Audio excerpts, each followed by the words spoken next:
السلام عليكم ورحمة الله وبركاته. النهاردة هنعمل مع بعض أكلة مغذية وسهلة وسريعة جدا وكمان اقتصادية على قد الإيد وطعمها تحفة. النهاردة هنعمل طاجن بسارية وكمان هنقلي البسارية بطريقة سهلة وبسيطة جدا. عايزة أقولك البسارية فيها قيمة غذائية عالية جدا، متقلش أبدا في قيمتها عن السمك الكبير، بس هي حجمها كده دايما بيبقى صغير وما بتكبرش عن كده.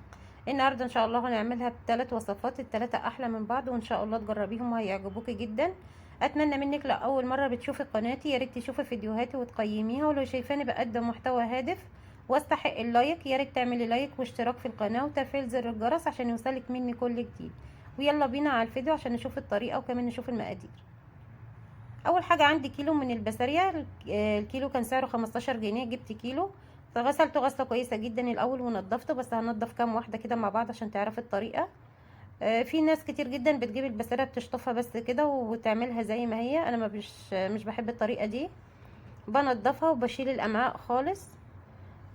هتمسكي كده السمكه هتضغطي على راسها هتلاقيها خرجت بالامعاء بتاعه السمكه بكل سهوله وبساطه، وكمان مش هتاخد منك وقت، انت واقفه كده على الرخامه هتنجزي بسرعه. بتضغطي على راس السمكه بالطريقه دي، شايفه بتخرج بالامعاء. طريقتها سهله ان شاء الله بسيطه، شايفه بتخرج بكل سهوله. مجرد بس ما بتضغط على راس السمكه بتلاقي الامعاء خرجت معاها على طول. الحبة دول انا اللي هخللهم او هنملحهم مع بعض، واللي في المصفى دول هنعمل طاجن منهم وهنحمر منهم كمان حبة. وخلاص كده بعد ما غسلتهم ونضفتهم كويس جدا دلوقتي هنعمل لهم محلول النقع. هنجيب مية عادية جدا من الحنفية وكمان هنحط فيها ملح وهنعصر فيها عصير ليمون.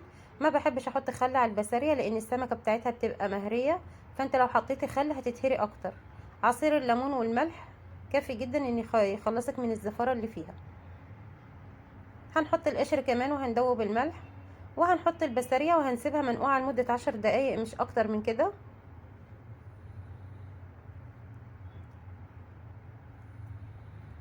وخلاص كده هنركنها على الرخامة لمدة 10 دقايق وهنرجع نشوفها مع بعض. وخلاص كده بعد ما فات 10 دقايق شطفت البسارية كويس جدا وسبتها تصفي المية، شايفين المية نازلة نظيفة ما شاء الله زي الفل. دلوقتي هنعمل التتبيلة بتاعتها. في طبق كده هننزل بالبسارية، وكمان هنضيف عليها البهارات بتاعتها بسيطة جدا، عبارة عن كزبرة وكمون وكمان معلقة ملح.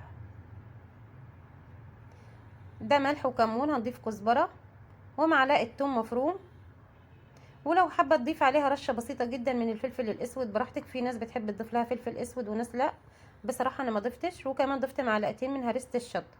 يبقى البهارات اللي هنضيفها على البسارية هي كزبرة وكمون وملح وتوم مفروم وهريسة الشطة. هنقلب كده بالراحة بالمعلقة لان السمكة بتبقى مهرية زي ما قلتلك، بالراحة جدا، البسارية جدا بتبقى حساسة. هتقلبي بالراحة بالطريقة دي. وخلاص كده هنركنها لمدة 10 دقايق تتبل. وفي الوقت اللي البسارية هتتبل فيه هنجهز الخضار اللي هنحطه في الطاجن. عندي بصل مقطعاه قطع صغيرة بالشكل ده، وكمان عندي فلفل حامي لو حابة تستبدليه بفلفل رومي مفيش مشكلة براحتك، كمان لو عندك فلفل الوان وهتضيفه هيبقى جميل جدا. عندي طماطميتين كده قطعتهم قطع صغيرة، وهنضيف على الخضار عشان نملحه بس نص معلقة من الملح. وهنقلب كويس جدا وهندعك الخضار كده بايدينا، الخطوة دي بتفرق جدا في طعم الطاجن. وخلاص كده الخضار بقى جاهز والبسارية اتبلت حلو. دلوقتي هناخد الجزء اللي احنا هنحمره في الزيت او هنقليه في الزيت، والجزء التاني هنعمله طاجن. هجيب طبق بالشكل ده وهقسم البسارية. ده الجزء اللي هنحمره. وخلاص كده هنضيف الخضار على باقي البسارية وهنقلبهم مع بعض كده بالراحة. زي ما قلتلك اتعاملي مع البسارية بالراحة جدا لانها حساسة والسمكة بتاعتها بتتهري بسرعة. خلاص كده قلبت الخضار مع البسارية. هنجيب الصينية او الطاجن اللي هتدخليه الفرن وهننزل بالبسارية والخضار اللي معاها. وحاولي كده تظبطي الصينية وتخلي شكلها حلو لان احنا هنقدمها زي ما هي كده. وحاولي كده ما تخليش واحدة فوق التانية عشان تستوي حلو. ودلوقتي هنضيف كده عصير ليمونة. لو الليمون اللي عندك صغير تقدري تضيفي عصير ليمونتين، بس الليمونة اللي عندي كانت كبيرة فانا استكفيت بواحدة بس. ودلوقتي كمان هنضيف ربع كوباية من الزيت.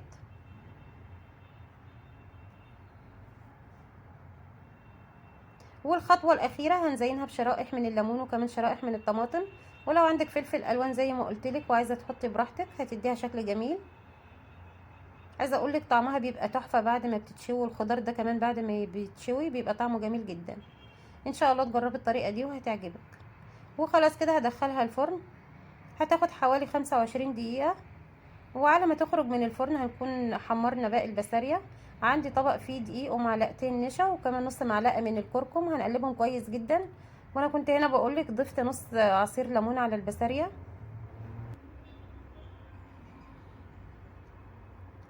وخلاص كده هناخد البسارية نبدرها بالدقيق باطراف اصابعك بالشكل ده، وتقدري تقليها كده واحده واحده، وتقدري تعملي زي ما انا هعمل. انا هاخد كل 4 وهلزقهم في بعض، بيدوا شكل جميل جدا وكمان بيخليكي تنجزي في الوقت. شايفين السمكه بتحطيها جنب السمكه، هو الديل بس اللي بتلزقيه. وعشان الدقيق طبعا بيساعد السمكه تلزق بسرعه. شايفين شكلها تحفه. هنعمل واحده تاني مع بعض. هتاخدي السمكه كده تحطيها جنب التانية وهتلزقي الديل بس. طريقتها سهله بسيطه مش متعبه. ودلوقتي عندي طاسه فيها زيت سبتها تسخن، وهننزل بالبسارية بالطريقه دي. عايزه اقولك ما بتاخدش وقت خالص في الزيت، هي دقيقتين وبس تلاقيها استوت. ما تحاوليش تطولي اكتر من كده. لو سبتيها اكتر من دقيقتين هتلاقيها نشفت معاكي وما بقتش حلوه. وخلاص كده ما شاء الله بعد دقيقه كانت البسارية استوت. هنبدا نقلبها على الناحيه التانية كمان هتاخد دقيقه. وبعد كده هنشيلها من الزيت على مناديل مطبخ. شايفين لونها ذهبي وجميل جدا. عايزه اقولك كمان ريحتها كانت تحفه. وخلاص كده البسارية كانت استوت. هنشيلها دلوقتي على مناديل مطبخ زي ما قلت لك عشان بس لو فيها زيت زياده. وهخلص الكميه كلها بالطريقه دي ونرجع نقدمها مع بعض.